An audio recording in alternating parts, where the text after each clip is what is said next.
Muito boa tarde,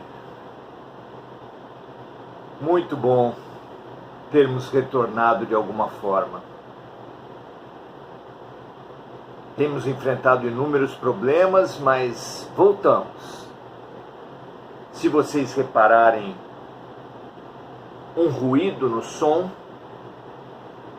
é o nosso ar-condicionado. O calor tem feito, era o que fazia, acreditamos nós, a câmera desligar no meio da live. Agora temos um ar-condicionado no quarto. Esse tubo que está aqui, que vocês veem aqui, é do ar-condicionado. Esse aqui.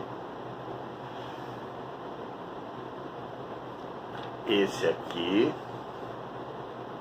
E nós faremos a nossa live hoje. Esperamos que tudo dando certo. Muito feliz por ter cada um de vocês aqui. É o nosso perfil 2, mas vai estar no nosso canal do YouTube, Maurício Zomignani. Continuando e terminando nossos estudos aqui do O Livro dos Espíritos, de Allan Kardec.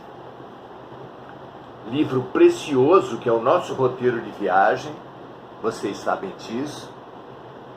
Aqueles que estão chegando agora, sejam todos muito bem-vindos. Muito bom.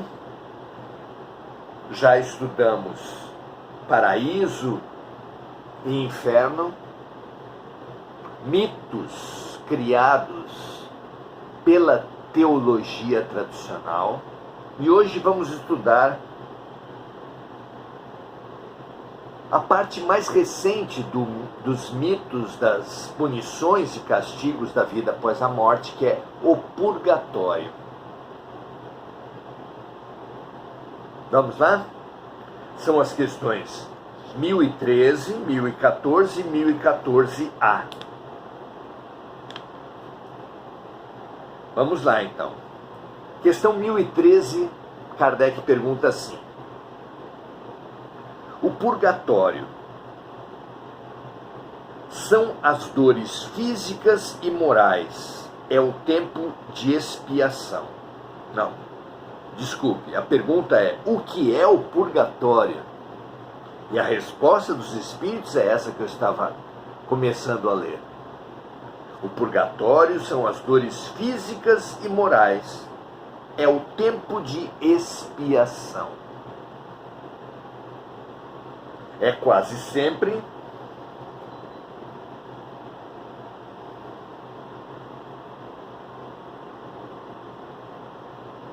na Terra que o espírito faz o seu purgatório.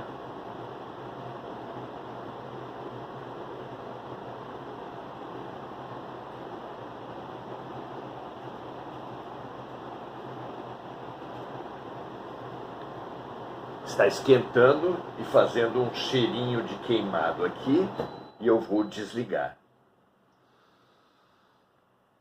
Então é quase sempre na Terra que o espírito faz o seu purgatório e que Deus lhe dá a oportunidade de expiar as suas faltas. O comentário de Kardec é o seguinte: o que o homem chama de purgatório é também uma figura que deve ser entendida não como um local determinado, mas como o estado dos espíritos imperfeitos que estão em expiação até alcançarem a purificação completa, que os levará à categoria dos espíritos bem-aventurados. Essa purificação se realiza por meio das diversas encarnações. Assim, o purgatório consiste nas provas da vida em corpo físico. É claro que a teologia não estabelece assim. É claro que para a teologia tradicional, céu, inferno e purgatório são 3 regiões espirituais. Céu e inferno prêmios e castigos definitivos, purgatório, um lugar para purgar, para sofrer as consequências dos erros e poder alcançar prêmios, situações favoráveis no mundo espiritual.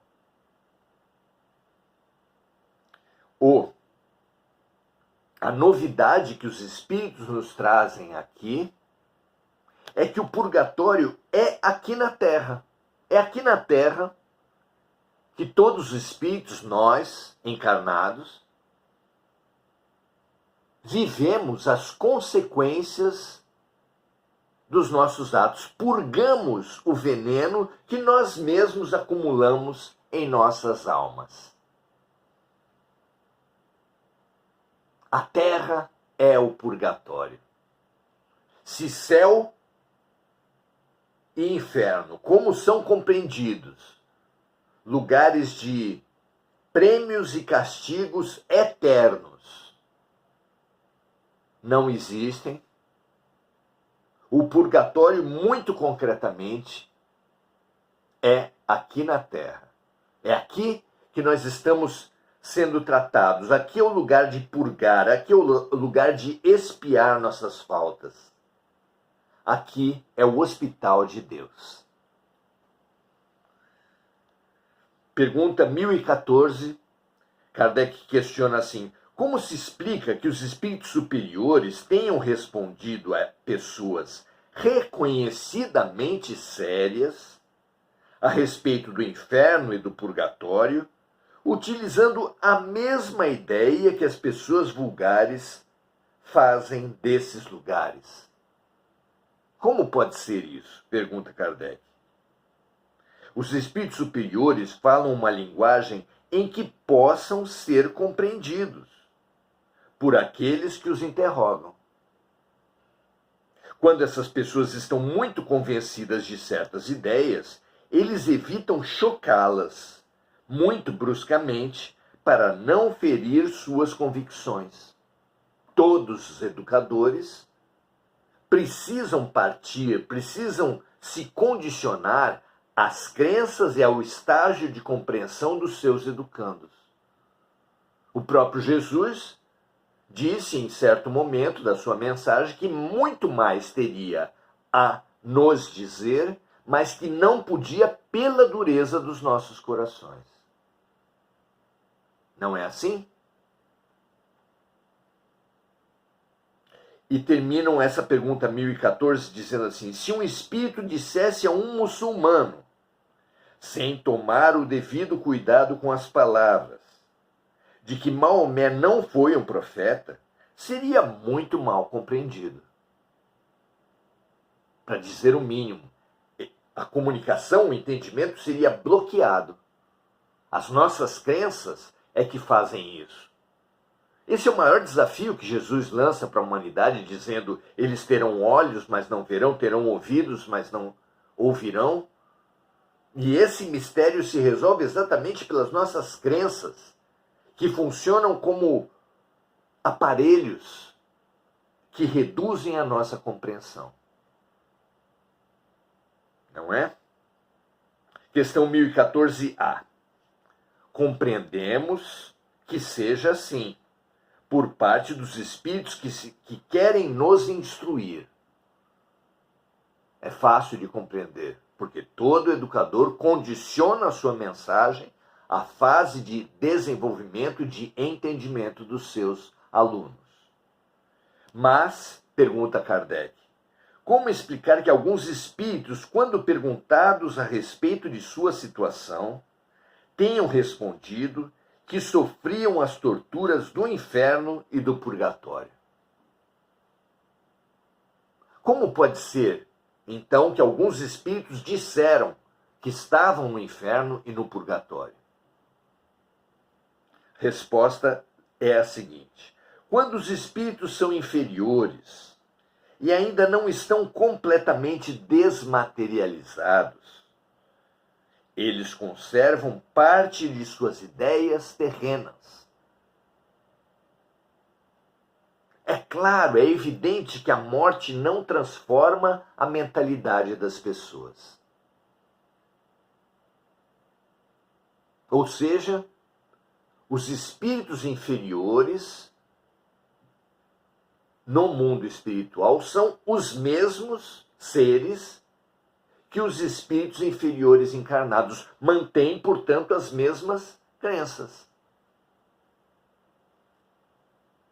Então, quando os espíritos são inferiores e ainda não estão completamente desmaterializados, eles conservam parte de suas ideias terrenas. Assim, transmitem suas impressões utilizando termos que lhes são familiares e que expressam as suas crenças. É só ao longo da estadia espiritual e principalmente só através de outras muitas vidas que nós iremos, como dizer assim, superando, transformando nossas crenças e ganhando cada vez mais olhos de ver e ouvidos de ouvir. Continuam os espíritos a resposta assim: o meio em que se encontram os espíritos lhes permite sondar o futuro apenas imperfeitamente. Essa é a razão por que os espíritos recém-desencarnados falam como falariam se estivessem encarnados.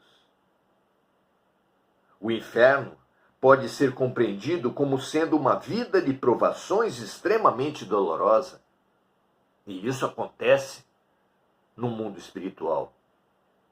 Muitos que plantaram infelicidades, violências, vão colher infelicidades e violências da parte de suas vítimas, que então se tornam vingadores. Parece lógico que assim seja. Então o inferno pode ser compreendido como sendo uma vida de provações extremamente dolorosa, com a incerteza de haver outra melhor. O purgatório também pode ser compreendido como sendo uma vida de provações, mas com a consciência de um futuro melhor. O homem, quando sente uma dor muito grande, não costuma dizer que sofre como um condenado? Tudo isso são palavras, e sempre ditas em sentido figurado.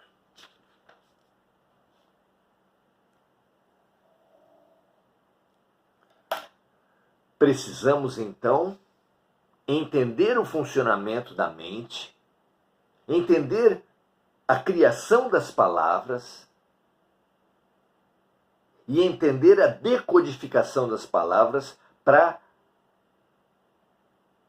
termos uma ideia melhor de céu, inferno e purgatório. Os espíritos que sofrem e sentem que sofrem há muito tempo, sem ver perspectiva de solução, imediatamente identificam suas dores como um inferno.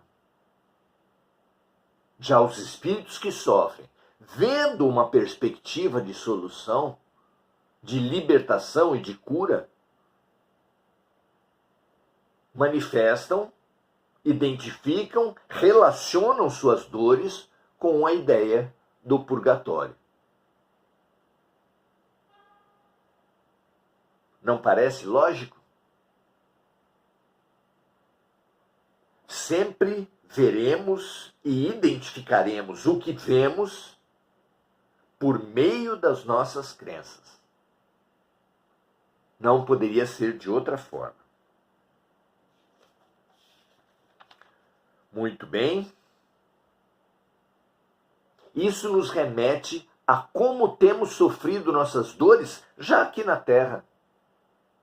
Como a esperança, como a fé, como o discernimento do funcionamento do hospital, da escola de Deus, são fundamentais para bem atravessarmos nossas dores.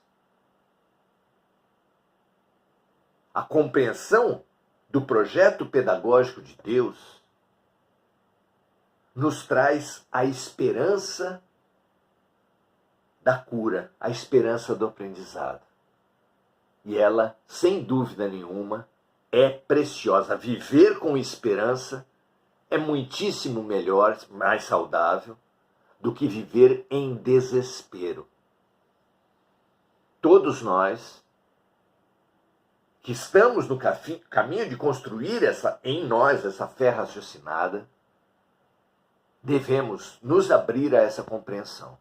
Estamos numa escola, estamos num hospital, e eles são perfeitos, de forma que todas as lições e remédios que nos são transmitidos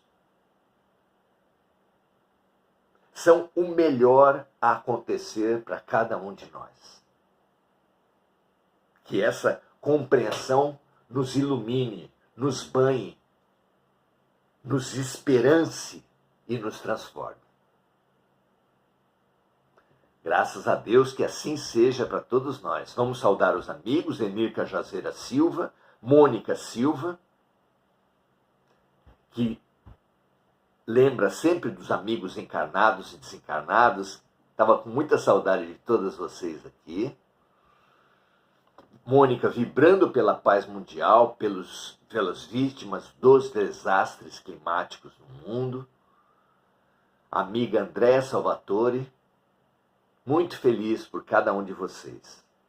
Esperamos retomar nossos trabalhos aqui já a partir de amanhã, mesmo que com um menor número de pessoas, mas nos adaptando, jamais desistindo do nosso espaço de curso, do nosso espaço de amizade, do nosso espaço de encorajamento para vivermos o que tanto precisamos viver.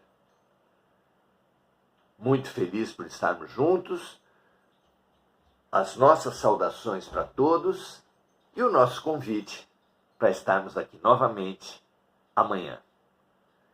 Que a esperança banhe e nutra todos os seres encarnados na Terra. Graças a Deus.